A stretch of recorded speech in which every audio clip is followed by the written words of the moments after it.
आज हम बात करेंगे कीमत के पीछे की साइकोलॉजी की और कैंडलस्टिक चार्टिंग को सिर्फ एक टूल की तरह नहीं बल्कि एक पूरी भाषा की तरह समझेंगे जो बाजार की भावनाओं को बयान करती है। सोचिए, क्या हो अगर कोई फाइनेंशियल चार्ट सिर्फ नंबर न दिखाए बल्कि एक कहानी सुनाए। जी हाँ, एक ऐसी कहानी जिसमें खरीदारों और बेचने वालों के बीच की जंग छिपी हो, उनकी उम्मीदें हों, उनका डर हो। बस यही यही तो कैंडलस्टिक चार्टिंग का पूरा आइडिया है। Morning star, hanging man, shooting star, सुनने में कितने दिलचस्प लगते हैं ना ये नाम। लेकिन ये सिर्फ नाम नहीं है, ये हैं कैंडलस्टिक पैटर्न्स, और इनमें से हर एक पैटर्न बाजार के मूड की एक अलग ही कहानी कहता है। तो चलिए अब इसमें थोड़ा और गहराई से उतरते हैं। इसकी शुरुआत होती है सदियों पहले चावल के व्यापारियों के कुछ रहस्यों से, मतलब बाजार की भावनाओं को समझने की इस छिपी हुई कला की एकदम जड़ों से। देखिए, ये जो तकनीक है ना, ये वेस्टर्न टेक्निकल एनालिसिस से कहीं ज्यादा पुरानी है। इसकी कहानी शुरू होती है 18वीं सदी में जापान के ओसाका शहर से, जहां चावल के व्यापारी इसका इस्तेमाल करते थे। कहा जाता है कि मुनिहिसा होमा नाम के एक लेजेंडरी ट्रेडर ने इसके मेन प्रिंसिपल्स बनाए थे, और उन्होंने एक बहुत गहरी बात समझी कि बाजार की कीमत सिर्फ सप्लाई और डिमांड पर नहीं बल्कि इंसानी जज्बातों पर चलती है, यानी डर और लालच पर। तो यहाँ सबसे बड़ी और ज़रूरी बात क्या है? वो ये है कि कीमत सिर्फ इकोनॉमिक्स नहीं दिखाती बल्कि वो इंसानी साइकोलॉजी का आईना है। और बस यही एक सोच है जो इस पूरे तरीके को बाकी सबसे बिल्कुल अलग बना देती है। ये नंबर से ज़्यादा लोगों के बारे में है। चलिए, अब एक कदम और आगे बढ़ते हैं। एक अकेली कैंडल की बनावट को समझते हैं और देखते हैं कि उसके शेप में छिपी कहानी को कैसे पढ़ा जा सकता है, कैसे डिकोड किया जा सकता है। अच्छा, वेस्टर्न बार चार्ट्स और जापानीज कैंडलस्टिक्स में एक बहुत बड़ा फर्क है। एक बार चार्ट आपको बस 4 डेटा पॉइंट्स बताकर छोड़ देता है, लेकिन एक कैंडलस्टिक वो तो खरीदारों और बेचने वालों के बीच की पूरी लड़ाई की कहानी को तस्वीरों में बयां कर देता है। हर कैंडल का जो दिल होता है ना, उसे कहते हैं रियल बॉडी। ये क्या है? ये ओपन प्राइस और क्लोज प्राइस के बीच का फासला है, और इसका रंग और इसकी लंबाई यही तो असली कहानी बताते हैं कि कंट्रोल में कौन था, बायर्स या सेलर्स, और उनकी जीत कितनी तगड़ी थी। अब बॉडी के ऊपर और नीचे जो पतली पतली लाइनें दिखती हैं उन्हें कहते हैं शैडो या विक्स। ये उस दिन के हाई और लो प्राइस को दिखाती हैं, और ये शैडोज बहुत ज़रूरी हैं क्योंकि ये वो प्राइस लेवल दिखाती हैं जहां आकर मार्केट ने कहा नहीं, बस यहीं तक, और कीमत को रिजेक्ट कर दिया। तो अब जब हम एक कैंडल के सारे पुर्जे समझ चुके हैं, तो अब बारी है बाजार का मन पढ़ने की। चलिए देखते हैं कि कैसे इन शेप्स को जोड़कर हम मार्केट की साइकोलॉजी को समझ सकते हैं। किसी भी एक कैंडल को पढ़ना है तो ये 4 आसान स्टेप्स है। पहला, रंग देखो, कौन जीता, बायर्स या सेलर्स। दूसरा, बॉडी को समझो, जीत कितनी बड़ी थी। तीसरा, शैडोज को पढ़ो, क्या ऊपर या नीचे के लेवल पर कोई जोरदार लड़ाई हुई। और चौथा और सबसे जरूरी, कॉन्टेक्स्ट देखो, मतलब ये पूरी लड़ाई चार्ट पर आखिर हो कहां रही है। जैसे अगर एक लंबी हरी यानी बुलिश बॉडी दिखती है तो इसका मतलब साफ है, खरीदार यानी बायर्स पूरे टाइम कंट्रोल में थे। ये मार्केट में एक जबरदस्त तेजी का मोमेंटम दिखाता है। लेकिन वहीं दूसरी तरफ अगर एक लंबी अपर शैडो दिखें तो कहानी बिल्कुल पलट जाती है। इसका मतलब है कि बायर्स ने कीमत को ऊपर ले जाने की पूरी कोशिश की, लेकिन ऊपर सेलर्स हावी हो गए और उन्होंने बाजी मार ली। ये एक मजबूत रेजिस्टेंस का इशारा है। और बिल्कुल इसी तरह एक लंबी लोअर शैडो एक कम बैक की कहानी सुनाती है। मतलब सेलर्स ने कीमत गिराने की कोशिश तो की, पर नीचे से बायर्स ने मोर्चा संभाल लिया। इससे पता चलता है कि मार्केट में डिमांड वापस आ रही है। यहाँ एक बात गांठ बांध लेनी चाहिए, किसी भी कैंडल का अकेले में कोई मतलब नहीं होता, कॉन्टेक्स्ट ही सब कुछ है। वही एक कैंडल अगर अप ट्रेंड में बने तो उसका मतलब कुछ और होगा, और अगर डाउन ट्रेंड में बने तो कहानी बिल्कुल अलग होगी। तो चलिए अब जरा जूम आउट करते हैं और पूरी बड़ी पिक्चर को देखते हैं, समझते हैं कि इस इंटरप्रिटेशन की कला में आखिर है क्या, और इस पूरे एनालिसिस से हमें क्या खास बातें समझनी हैं। ये टेबल ईस्टर्न और वेस्टर्न सोच के बीच का फर्क बहुत अच्छे से दिखाती है। देखिए, जहां कैंडलस्टिक्स इमोशनल कहानी और बैलेंस पर फोकस करते हैं, वहीं वेस्टर्न तरीके पूरी तरह से मैथमेटिकल मॉडल्स और एवरेजेस पर टिके होते हैं। तो अगर पूरी बात को समेटें तो हर कैंडलस्टिक असल में हमें 3 बड़े सवालों का जवाब देती है। पहला, उस दौरान मार्केट किसके कंट्रोल में था। दूसरा, वो कंट्रोल कितना मजबूत था। और तीसरा, मार्केट ने किन प्राइस लेवल्स को रिजेक्ट किया। तो अगली बार जब कोई चार्ट सामने आए तो बस एक पल रुककर सोचिएगा कि वो चार्ट सिर्फ डेटा दिखा रहा है या फिर कोई कहानी सुना रहा है। नमस्कार। तो चलिए आज जापानी कैंडलस्टिक रिवर्सल पैटर्न्स की दुनिया में गोता लगाते हैं। इससे ना बाजार की अपनी एक जुबान सीखने जैसा समझिए, जहां हर एक कैंडल ये कहानी सुनाती है कि असली कंट्रोल किसके हाथ में है, बायर्स के या सेलर्स के। तो यहाँ सबसे बड़ा सवाल यही उठता है, क्या चार्ट पर बनने वाली ये शक्लें सच में भविष्य बता सकती हैं? देखिए, इसका जवाब हाँ या ना में तो नहीं है, लेकिन ये बाजार की सोच को समझने की एक बहुत ही पावरफुल चाबी है, ये पक्का है। अच्छा, सबसे पहले तो एक बहुत बड़ी गलतफहमी दूर कर लेते हैं। जब हम रिवर्सल पैटर्न कहते हैं ना, तो इसका ये मतलब बिल्कुल नहीं है कि कीमत फौरन 180 डिग्री घूम जाएगी। नहीं, ये सिर्फ एक इशारा है कि जो ट्रेंड चल रहा था उसकी ताकत अब कम हो रही है। अब इसके बाद हो सकता है कीमत साइडवेज चली जाए, या थोड़ा पीछे हटकर फिर उसी दिशा में बढ़ जाए, या फिर हाँ पूरी तरह पलट जाए। तो ये एक संभावना का सिग्नल है, गारंटी का नहीं। तो आज हम इन 5 हिस्सों पर एक-एक करके नजर डालेंगे। बाजार के मोड़ों की भाषा क्या है, कॉन्टेक्स्ट का सुनहरा नियम, कैंडल्स कौन सी कहानियां सुनाती हैं, कन्फर्मेशन की अहमियत और आखिर में कुछ बहुत जरूरी सवाल। तो हमारा पहला और शायद सबसे जरूरी सिद्धांत वो है कॉन्टेक्स्ट का सुनहरा नियम। किसी भी पैटर्न का मतलब इस बात पर टिका है कि वो चार्ट पर दिख कहाँ रहा है। लोकेशन, लोकेशन, लोकेशन, सब कुछ वही है। जरा इस मिसाल को देखिए। एक तरफ एक हैमर पैटर्न है जो एक साइडवेज मार्केट में बन रहा है, जहां कोई ट्रेंड ही नहीं है या इसका कोई खास मतलब नहीं, ये बस एक शोर है। लेकिन वही हैमर, बिल्कुल वही पैटर्न जब एक लंबी साफ गिरावट के बाद नजर आता है तो अचानक ये एक बहुत ताकतवर सिग्नल बन जाता है। इससे पता चलता है कि पैटर्न की जगह कितनी मायने रखती है। तो सबसे अहम बात क्या निकल कर आए, यही कि कॉन्टेक्स्ट ही एक शेप को सिग्नल में बदलता है। इस एक लाइन को हमेशा याद रखना बहुत जरूरी है। ये कैंडलस्टिक एनालिसिस की बुनियाद है। चलिए अब असली पैटर्न्स की दुनिया में चलते हैं, और इन्हें ना सिर्फ शक्लों की तरह मत देखिए। ये असल में बायर्स और सेलर्स के बीच की लड़ाई की विजुअल कहानियां हैं, जो हमें बाजार की साइकोलॉजी के बारे में बहुत कुछ बता जाती हैं। तो हमारी पहली कहानी है सडन रिजेक्शन की।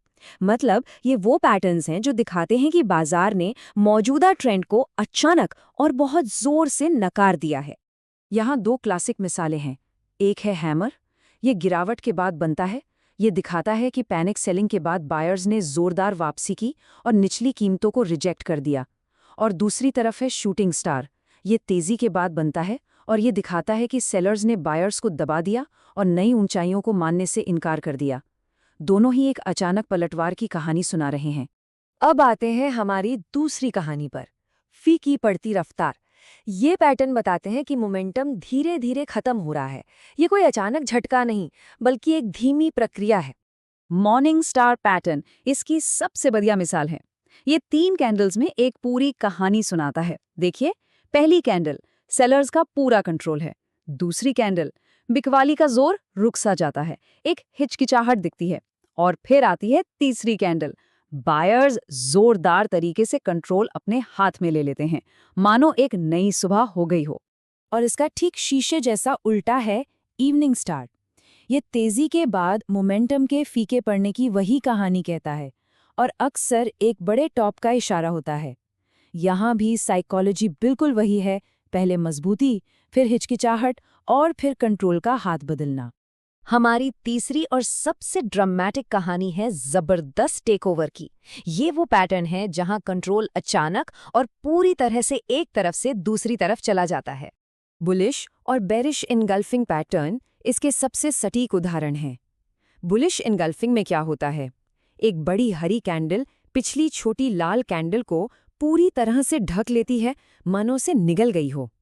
ये साफ दिखाता है कि बायर्स ने सेलर्स पे पूरी तरह से काबू पा लिया है।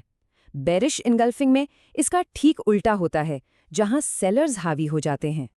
तो ठीक है, हमने पैटर्न को पहचान लिया, लेकिन काम यहीं खत्म नहीं होता। अब आता है सबसे जरूरी कदम, कन्फर्मेशन का इंतजार। और यकीन मानिए, यहाँ सब्र का फल वाकई मीठा होता है। तो किसी पैटर्न पर एक्शन लेने से पहले कन्फर्मेशन खोजना बहुत जरूरी है। ये कन्फर्मेशन आ सकती है अगली कैंडल की दिशा से, या फिर ट्रेडिंग वॉल्यूम में एक जबरदस्त उछाल से। ये दिखा सकता है कि इस मूव के पीछे वाकई दम है। या फिर किसी जरूरी सपोर्ट या रेजिस्टेंस लेवल के टूटने से ये साफ हो सकता है कि अब बाजार की सोच बदल चुकी है। एक बात हमेशा याद रखिए, बिना कंफर्मेशन के कोई भी पैटर्न सिर्फ एक वार्निंग है, ट्रेड करने का सिग्नल नहीं। ये सब अनुशासन और रिस्क मैनेजमेंट का हिस्सा है। तो अब तक हमने जो कुछ भी सीखा है, चलिए उसे एक प्रैक्टिकल फ्रेमवर्क में डालते हैं जिसका इस्तेमाल किया जा सके। ये कोट पूरी कहानी का निचोड़ है। रिवर्सल पैटर्न उन पलों को सामने लाते हैं जब मौजूदा ट्रेंड अपनी पकड़ खो देता है और कंट्रोल धीरे धीरे दूसरी तरफ शिफ्ट होने लगता है। इसी सोच के साथ हम अपने आखिरी एनालिसिस पर आते हैं। हर रिवर्सल पैटर्न को इन 3 सवालों की कसौटी पर परखना चाहिए। पहला, क्या जो साइड कंट्रोल में थी उसकी रफ्तार कम हुई? दूसरा, क्या दूसरी साइड ने जोरदार ताकत दिखाई? और तीसरा और सबसे जरूरी, क्या कंट्रोल के इस ट्रांसफर का कोई पक्का सबूत है? अगर इन तीनों का जवाब हाँ में है तो एक मजबूत सिग्नल हो सकता है। और यहीं पर पैटर्न और लोकेशन का कॉम्बिनेशन सबसे ज्यादा पावरफुल हो जाता है। हमेशा याद रखिए, जब एक मजबूत पैटर्न किसी अहम प्राइस लोकेशन पर बनता है, जैसे कोई बड़ा सपोर्ट या रेजिस्टेंस, तो वो एक हाई प्रोबेबिलिटी सेटअप बन जाता है। तो चलिए एक आखिरी सवाल के साथ इस चर्चा को खत्म करते हैं। पैटर्न हमें बताता है कि क्या हो रहा है, मतलब मोमेंटम बदल रहा है, लेकिन क्या लोकेशन वो चीज़ है जो हमें बताती है कि ये कब होने की सबसे ज़्यादा उम्मीद है? इसी सवाल में कैंडलस्टिक एनालिसिस का असली राज छिपा है और इस पर सोचने से बाजार को देखने का नजरिया ही बदल सकता है। नमस्कार। कभी सोचा है कि एक अच्छा खासा चलता हुआ मार्केट ट्रेंड अचानक से क्यों रुक जाता है? तो चलिए आज इसी को समझते हैं कि ये ठहराव सिर्फ एक छोटा सा ब्रेक है या फिर ट्रेंड के बदलने का कोई बड़ा संकेत। देखिए, हर ट्रेडर के साथ ये होता है। एक मजबूत ट्रेंड चल रहा होता है, सब कुछ सही जा रहा होता है और अचानक वो रुक जाता है और फिर मन में घबराहट सी होने लगती है कि अब क्या होगा। असल में इसकी सबसे बड़ी वजह यह है कि मार्केट्स कभी भी सीधी लकीर में नहीं चलते। उन्हें बीच बीच में रुककर सांस लेने की जरूरत पड़ती है। इसी को कंसोलिडेशन कहते हैं और एक ठहराव और ट्रेंड के खत्म होने के बीच का फर्क समझना ही सबसे जरूरी है। तो चलिए जरा गहराई में उतरते हैं और समझते हैं कि इन ठहरावों के पीछे की असली कहानी आखिर है क्या। देखिए, कोई भी एक हेल्दी ट्रेंड 2 फेज में आगे बढ़ता है। पहला है इंपल्स फेज, मतलब वो तेज चाल जब मार्केट एक दिशा में भागता है। और दूसरा है कंसोलिडेशन फेज, मतलब आराम का दौर जहां बाजार अगली बड़ी चाल के लिए खुद को तैयार करता है। और सबसे दिलचस्प बात क्या है पता है? ये जो कंसोलिडेशन है ये कोई कमजोरी नहीं है। असल में ये वो वक्त है जब मार्केट अपनी अगली बड़ी छलांग के लिए एनर्जी जमा कर रहा होता है।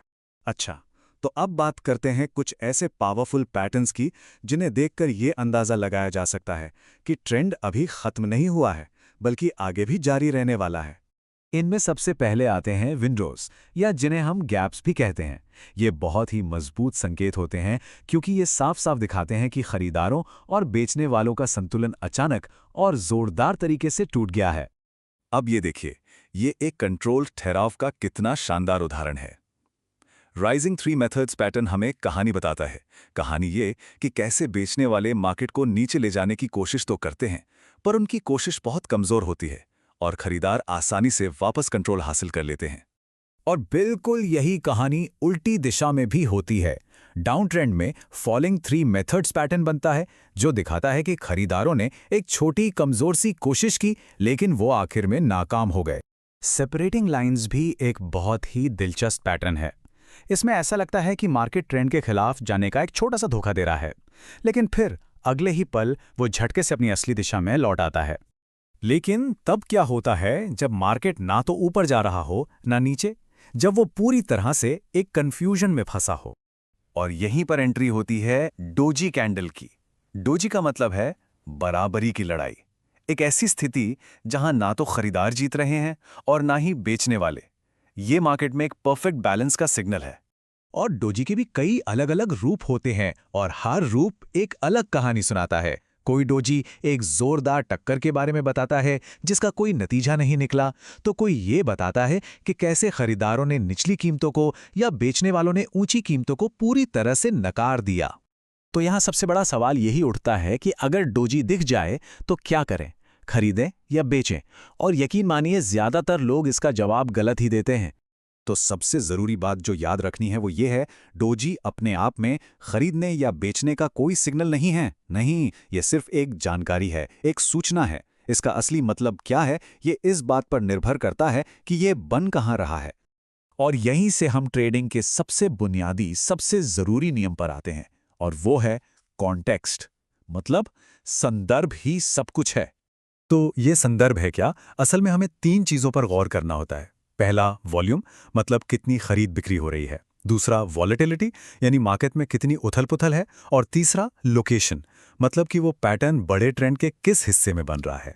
और जानते हैं सबसे आम गलतियों में से एक क्या है? वो है इस पूरे कॉन्टेक्स्ट को नज़रअंदाज कर देना और बस एक छोटे से ठहराव के सिग्नल को ट्रेंड का खात्मा मान बैठना। ठीक है, तो अब सवाल ये है कि इस सारी जानकारी को असल में अपने फैसलों में कैसे इस्तेमाल किया जाए। जैसा कि इसके जानकार कहते हैं, ये सारे पैटर्न हमें यही दिखाते हैं कि ट्रेंड कैसे सांस लेता है। वो रुकता है, खुद को स्थिर करता है और फिर अपनी अगली चाल के लिए तैयार हो जाता है। तो आखिर में एक बहुत ही आसान सा 3 क्वेश्चन टेस्ट है। कोई भी एक्शन लेने से पहले ये 3 सवाल पूछने चाहिए। क्या बड़ा ट्रेंड अभी भी मजबूत है? क्या विरोधी ताकतें कमज़ोर हैं? और क्या बाजार आगे बढ़ने के लिए एनर्जी जमा कर रहा है?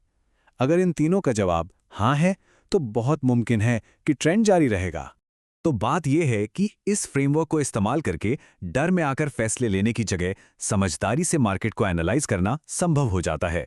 तो अब सवाल यह है, अगली बार जब कोई ट्रेंड रुकेगा तो उसे खतरे के तौर पर देखा जाएगा या एक अवसर के तौर पर? जापानीज कैंडलस्टिक्स नाम सुनते ही ट्रेडर्स के दिमाग में तस्वीरें बनने लगती हैं। Hammer, shooting star, engulfing pattern. ऐसा लगता है मानो चार्ट्स हमसे बात कर रहे हैं। लेकिन क्या हम उनकी पूरी कहानी सुन भी रहे हैं या सिर्फ कुछ शब्द पकड़कर बाकी सब नज़रअंदाज कर रहे हैं? आज हम यही समझने वाले हैं कि कैसे इन जापानीज सिग्नल्स को वेस्टर्न टेक्निकल एनालिसिस के साथ मिलाकर चार्ट्स की असली भाषा को समझा जा सकता है। चलिए इस गुत्थी को सुलझाते हैं। अच्छा, मान लीजिए आप घंटों से स्क्रीन देख रहे हैं और फिर अचानक चार्ट पर यह बनता है, एक बिल्कुल परफेक्ट हैमर। दिल की धड़कन तेज हो जाती है, दिमाग कहता है बस मिल गया मौका। पर जरा रुकिए, क्या ये वाकई एक अचूक सिग्नल है? क्या सिर्फ एक कैंडल को देखकर कोई बड़ा फैसला लेना समझदारी है? और यहीं पर ज्यादातर लोग गलती कर बैठते हैं। असली सिग्नल कैंडल के आकार में नहीं छिपा है, वो इस बात में छिपा है कि वो चार्ट पर कहाँ बन रहा है। ये इस पूरे विश्लेषण का सबसे जरूरी सबक है। पैटर्न से पहले लोकेशन हमेशा। देखिए, कैंडलस्टिक पैटर्न ये बताने में माहिर होते हैं कि 1 या 2 दिन में क्या हुआ, मतलब खरीदार जीते या बेचने वाले हावी रहे। ये बाजार के मूड का एक स्नैपशॉट है, बस एक पल की तस्वीर। लेकिन सिर्फ एक फोटो देखकर पूरी फिल्म की कहानी कोई नहीं बता सकता, है ना? ये पैटर्न हमें मार्केट का बड़ा स्ट्रक्चर या मेन ट्रेंड नहीं बता सकते। तो हमारा गोल्डन रूल क्या होना चाहिए? ये इसे कहीं लिख लीजिए या दिमाग में बिठा लीजिए। पहले संदर्भ, फिर पैटर्न, यानी पहले पूरी पिक्चर समझिए, फिर किसी एक कैरेक्टर पर फोकस कीजिए। यही एक सोच है जो एक नौसिखिए पैटर्न खोजने वाले को एक प्रोफेशनल एनालिस्ट से अलग करती है। तो सवाल ये है कि ये संदर्भ या कॉन्टेक्स्ट आखिर है क्या? इसकी पहली और सबसे मजबूत परत है सपोर्ट और रेजिस्टेंस। ये वो मैदान है, वो जोन है जहां कैंडलस्टिक पैटर्न की लड़ाई असल में कोई मायने रखती है। अगर इसे आसान भाषा में कहें तो सपोर्ट और रेजिस्टेंस बाजार की याददाश्त होते हैं। ये वो प्राइस लेवल हैं जहां अतीत में भीड़ ने अपना मन बदला था। सपोर्ट वो फर्श है जहां से कीमत बार बार उछलती है, और रेजिस्टेंस वो छत है जिससे कीमत टकराकर नीचे आ जाती है। अब इस तस्वीर को देखिए, ये सारी कहानी साफ कर देगी। एक तरफ एक हैमर है जो कहीं बीच में यूं ही बना हुआ है। हाँ, ये एक हैमर है, पर इसका कोई खास मतलब नहीं। लेकिन दूसरी तरफ देखिए, वही हैमर एक बड़े मजबूत सपोर्ट लेवल पर बन रहा है। अब ये सिर्फ एक पैटर्न नहीं रहा, अब ये एक जोरदार सिग्नल है कि खरीदार एक ऐतिहासिक किले का बचाव कर रहे हैं। ठीक है, लोकेशन की अहमियत तो समझ में आ गई। अब कॉन्टेक्स्ट की दूसरी परत पर आते हैं, बाजार का बहाव, यानी मार्केट की नदी किस दिशा में बह रही है। क्या हम बहाव के साथ तैर रहे हैं या उसके खिलाफ जाने की कोशिश कर रहे हैं? ट्रेंड लाइंस हमें इसी बहाव का नक्शा दिखाती हैं। जब एक बुलिश पैटर्न जैसे हमारा हैमर एक ऊपर जाती हुई ट्रेंड लाइन को छूकर बनता है, तो ये इस बात की तरफ इशारा है कि ट्रेंड में अभी भी जान बाकी है। और हाँ, कैंडल की बॉडी और उसकी परछाई ये हमें बताती हैं कि ट्रेंड लाइन का ब्रेकआउट असली है या फिर मार्केट सिर्फ धोखा दे रहा है। और मूविंग एवरेज, उन्हें आप ट्रेंड के साथ बहती हुई नदी का किनारा समझ सकते हैं। ये स्टैटिक नहीं होते, ये डायनामिक सपोर्ट और रेजिस्टेंस है, मतलब ये ट्रेंड के साथ साथ चलते हैं। जब कीमत एक बढ़ते हुए मूविंग एवरेज से उछलती है और वहीं एक बुलिश कैंडल बनती है, तो ये एक बहुत मजबूत संकेत होता है कि बड़े खिलाड़ी ट्रेंड के साथ ही हैं। तो हमने लोकेशन देख ली, ट्रेंड का बहाव भी समझ लिया। अब कॉन्टेक्स्ट की तीसरी और आखिरी परत पर आते हैं, मोमेंटम। यानी क्या मार्केट की गाड़ी में इतना पेट्रोल है भी कि वो उस दिशा में जा सके जहां कैंडल इशारा कर रही है? इस सवाल का जवाब हमें ऑसिलेटर्स देते हैं, जैसे कि RSI या स्टोकास्टिक। इन्हें आप कार के फ्यूल गेज की तरह समझ सकते हैं। ये हमें बताते हैं कि क्या मार्केट बहुत ज्यादा या बहुत तेजी से एक ही दिशा में भाग चुका है, जिसे हम ओवरबॉट या ओवरसोल्ड कहते हैं। पर एक बात याद रहे, ये सिर्फ मीटर हैं, गाड़ी का स्टीयरिंग व्हील नहीं। और जब ये मीटर सही सिग्नल देता है, तो सेटअप की मजबूती कई गुना बढ़ जाती है। जरा सोचिए, मार्केट एक बड़े सपोर्ट जोन में है, ऑसिलेटर चिल्ला चिल्लाकर कह रहा है कि मार्केट ओवरसोल्ड है, और ठीक उसी समय एक जबरदस्त बुलिश पैटर्न बनता है। ये कोई इत्तेफाक नहीं है, ये एक मजबूत लॉजिकल केस है कि यहाँ से मार्केट के पलटने की संभावना बहुत ज्यादा है। और इसी जादू को जब एनालिसिस के ये सारे अलग अलग धागे मिलकर एक ही कहानी सुनाते हैं, तो उसे कहते हैं कॉन्फ्लुएंस। और सही मायनों में ये इस पूरे विश्लेषण का दिल है। तो एक परफेक्ट ट्रेड सेटअप कैसा दिखता है? चलिए एक जासूस की तरह सुराग जोड़ते हैं। सुराग नंबर 1, कीमत एक बड़े सपोर्ट एरिया पर है। सुराग नंबर 2, ओवरऑल ट्रेंड ऊपर की तरफ है। सुराग नंबर 3, मोमेंटम इंडिकेटर बता रहा है कि बिकवाली अब थक चुकी है, यानी मार्केट ओवरसोल्ड है। और फिर आता है आखिरी और सबसे अहम सबूत, हमारा ट्रिगर, एक बुलिश इनगल्फिंग पैटर्न। जब ये सारे सुराग मिल जाते हैं, तो एक हाई प्रोबेबिलिटी केस तैयार होता है। लोकेशन, ट्रेंड, मोमेंटम और पैटर्न, जब ये सब अलग अलग फैक्टर एक साथ एक ही दिशा में इशारा करते हैं, तो उसे ही कॉन्फ्लुएंस ट्रेडिंग कहते हैं। यही मार्केट को देखने का प्रोफेशनल तरीका है। तो इस पूरी सोच को एक आसान से फ्रेमवर्क में कैसे ढाला जाए? एक ऐसी चेकलिस्ट जिसे कोई भी कभी भी इस्तेमाल कर सके? पूरी कहानी असल में इन 3 सवालों पर आकर टिक जाती है। पहला, क्या कीमत सही जगह पर है? इसका जवाब सपोर्ट रेजिस्टेंस से मिलेगा। दूसरा, क्या मार्केट का बहाव हमारे साथ है? इसके लिए ट्रेंड लाइंस और ऑसिलेटर्स को देखिए। और आखिर में तीसरा सवाल, क्या कैंडलस्टिक खुद इसकी गवाही दे रही है? यहाँ हमारा पैटर्न काम आता है। जब इन तीनों सवालों का जवाब हाँ में मिलता है, तब जाकर एक मजबूत विश्लेषण तैयार होता है। तो अगली बार जब कोई चार्ट खोले, तो एक पल के लिए रुकें और खुद से पूछें, हम कर क्या रहे हैं? क्या हम सिर्फ सुंदर दिखने वाले पैटर्न का शिकार कर रहे हैं, या फिर एक एनालिस्ट की तरह एक एक सुराग जोड़कर बाजार की असली कहानी को समझने की कोशिश कर रहे हैं? यकीन मानिए, ये एक सवाल पूरी तस्वीर बदल सकता है। नमस्ते। अच्छा, ट्रेडिंग की दुनिया में चार्ट पैटर्न्स के बारे में तो सबने सुना ही है ना? पर सवाल ये है कि क्या सिर्फ एक पैटर्न को देखकर पैसा बन सकता है? आज हम इसी सवाल की तह तक जाएंगे और देखेंगे कि आखिर ये जो प्रोफेशनल ट्रेडर्स हैं, वो कैसे पैटर्न से प्रॉफिट तक का रास्ता बनाते हैं। चलिए, सबसे पहले एक बहुत बड़े मिथक को तोड़ते हैं। कई लोगों को लगता है, अरे पैटर्न पहचान लिया तो बस पैसा बन गया। पर सच तो ये है कि पैसा बनता है सही एग्जीक्यूशन से। और बस यही है हमारे आज के पूरे विश्लेषण का सार। तो जरा सोचिए, चार्ट पर एक बिल्कुल परफेक्ट कैंडलस्टिक पैटर्न दिख रहा है। मतलब कैंडल्स का एक ऐसा ग्रुप जो बता रहा है कि मार्केट की दिशा बदलने वाली है। तो क्या ये ट्रेड में कूद जाने के लिए काफी है? सुनने में तो बड़ा टेम्पटिंग लगता है ना? पर जो प्रोफेशनल ट्रेडर्स होते हैं ना, वो जानते हैं कि असली काम तो अब शुरू हुआ है। तो आज हम सीखेंगे एक प्रोफेशनल ट्रेडर की तरह सोचना।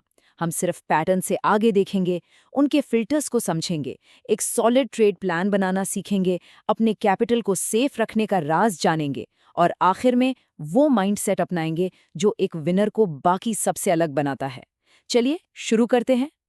ठीक है, तो पहला पड़ाव, परफेक्ट पैटर्न से आगे देखना। एक ट्रेडिंग सिग्नल को ना एक रेसिपी के सिर्फ एक इंग्रेडिएंट की तरह समझिए। जरूरी तो है, पर वो पूरी डिश नहीं है। तो फिर इस एग्जीक्यूशन का असली मतलब है क्या? ये सिर्फ बाय या सेल बटन दबाना नहीं है। अरे, ये तो एक पूरा गेम प्लान है कि एंट्री कब लेनी है, कितना पैसा लगाना है, स्टॉप लॉस कहाँ रखना है और प्रॉफिट कहाँ बुक करना है। इसके बिना ट्रेडिंग तो बस अंधेरे में तीर चलाने जैसा है। अब आते हैं उस चीज पर जो एक नौसिखिए और एक प्रोफेशनल को अलग करती है, और वो है फिल्टर। देखिए, बाजार तो शोर से भरा पड़ा है, लेकिन प्रोफेशनल्स जानते हैं कि इस कचरे में से सोना कैसे निकालना है। प्रोफेशनल ट्रेडर्स ना हर चमकती चीज के पीछे नहीं भागते। वो एक जासूस की तरह काम करते हैं, सबूत इकट्ठा करते हैं। वो खुद से पूछते हैं, क्या मार्केट में पहले से कोई क्लियर ट्रेंड है? क्या ये पैटर्न खुद में मजबूत दिख रहा है? क्या ये किसी जरूरी लेवल पे बन रहा है, जैसे सपोर्ट या रेजिस्टेंस, जहां कीमतें पहले भी रुकियां पलटी हैं? क्या दूसरे इंडिकेटर्स भी यही इशारा कर रहे हैं? और सबसे जरूरी सवाल, क्या इसमें रिस्क टू रिवॉर्ड अच्छा है? जब इन सारे सवालों का जवाब हाँ में मिलता है, सिर्फ तभी वो आगे बढ़ते हैं। तो मान लीजिए आपकी चेकलिस्ट ने आपको एक बढ़िया मौका दे दिया। अब एक आर्किटेक्ट की तरह एक ट्रेड प्लान बनाने की बारी है, और हर ट्रेड के लिए इसमें 3 जरूरी फैसले होते हैं। एक अच्छे ट्रेड प्लान का ब्लूप्रिंट बहुत सीधा सा है। स्टेप 1, अपनी एंट्री तय करें। स्टेप 2, अपने रिस्क को कंट्रोल करने के लिए स्टॉप लॉस सेट करें। और स्टेप 3, बाहर निकलने के लिए अपना प्रॉफिट टारगेट प्लान करें। बस ये 3 कदम अंदाजे को एक पक्की स्ट्रैटेजी में बदल देते हैं। अब एंट्री की बात करें तो यहाँ 2 रास्ते हैं, और दोनों का अपना अपना स्टाइल है। एक है एग्रेसिव एंट्री, जिसमें पैटर्न बनते ही ट्रेड में कूद गए, रिवॉर्ड बढ़ा तो रिस्क भी बढ़ा। और दूसरा है कन्फर्मेशन एंट्री, जिसमें और सबूत का इंतजार किया जाता है। ये ज्यादा सेफ है, पर हाँ, एंट्री थोड़ी लेट मिलती है। और अब स्टॉप लॉस के बारे में एक कह सकते हैं रेवोल्यूशनरी आइडिया। ये सिर्फ एक सेफ्टी नेट नहीं है। एक अच्छा स्टॉप लॉस वो पॉइंट होता है जहां आपका ओरिजिनल ट्रेड का आइडिया ही गलत साबित हो जाए। वो आपको बताता है, ओके, मेरा एनालिसिस गलत था, अब बाहर निकलने का टाइम है। चलिए अब उस बुनियाद की बात करते हैं जिस पर हर कामयाब ट्रेडिंग करियर टिका होता है, आपका कैपिटल। ये आपकी लाइफलाइन है, और इसे बचाने के कुछ नियम हैं जिन्हें तोड़ा नहीं जा सकता। ये नंबर दिमाग में बिठा लीजिए, 1%। जी हाँ, सिर्फ 1%। प्रोफेशनल ट्रेडर्स एक ट्रेड पर अपने टोटल कैपिटल का बस इतना छोटा सा हिस्सा ही रिस्क पर डालते हैं। क्यों? क्योंकि इससे वो इमोशनली डिटैच्ड रहते हैं, और ये पक्का हो जाता है कि लगातार कुछ लॉस भी उन्हें गेम से बाहर नहीं कर सकते। इस एक लाइन को हमेशा याद रखना है, प्रॉफिटेबिलिटी से पहले सर्वाइवल आता है। मतलब मुनाफा कमाने से पहले मार्केट में टिके रहना जरूरी है। जब तक गेम में बने रहेंगे, मौके तो आते ही रहेंगे। अपना कैपिटल बचाइए, प्रॉफिट अपने आप आएगा। हमने टेक्निकल्स की बात कर ली, हमने प्लानिंग की बात कर ली, पर अब हम असली बैटलफील्ड में उतर रहे हैं, जो है हमारे अपने दिमाग के अंदर। ये प्रोफेशनल पजल का आखिरी और सबसे मुश्किल हिस्सा है, ट्रेडर का माइंडसेट। ये डर पर डिसिप्लिन की जीत की कहानी है। तो एक प्रोफेशनल की तरह सोचना आखिर होता कैसा है? वो जानते हैं कि कोई भी ट्रेड गारंटी नहीं है, ये सब प्रोबेबिलिटी का खेल है। वो लॉस से डरते नहीं, वो इसे बिजनेस का एक खर्चा मानते हैं। उनका फोकस किसी एक ट्रेड के रिजल्ट पर नहीं, बल्कि लॉन्ग टर्म की कंसिस्टेंसी पर होता है। और वो ये समझते हैं कि डिसिप्लिन एक मसल की तरह है, जितना इस्तेमाल करेंगे उतना ही मजबूत होगा। तो इस पूरी बातचीत को हम 3 आसान सवालों में समेट सकते हैं, जो हर ट्रेड लेने से पहले खुद से पूछने हैं। पहला, क्या ये सेटअप रिस्क लेने लायक है? दूसरा, अगर मैं सही हुआ या गलत तो मेरा गेम प्लान क्या होगा? और तीसरा, क्या ये फैसला मेरी ओवरऑल स्ट्रैटेजी से मेल खाता है? और आखिर में ये सब कुछ बस इस एक सवाल पर आकर रुक जाता है। लक्ष्य एक पैटर्न कलेक्टर बनना है या एक प्रोफेशनल रिस्क मैनेजर? जो भी चुनाव होगा, वही ट्रेडिंग के सफर का भविष्य तय करेगा।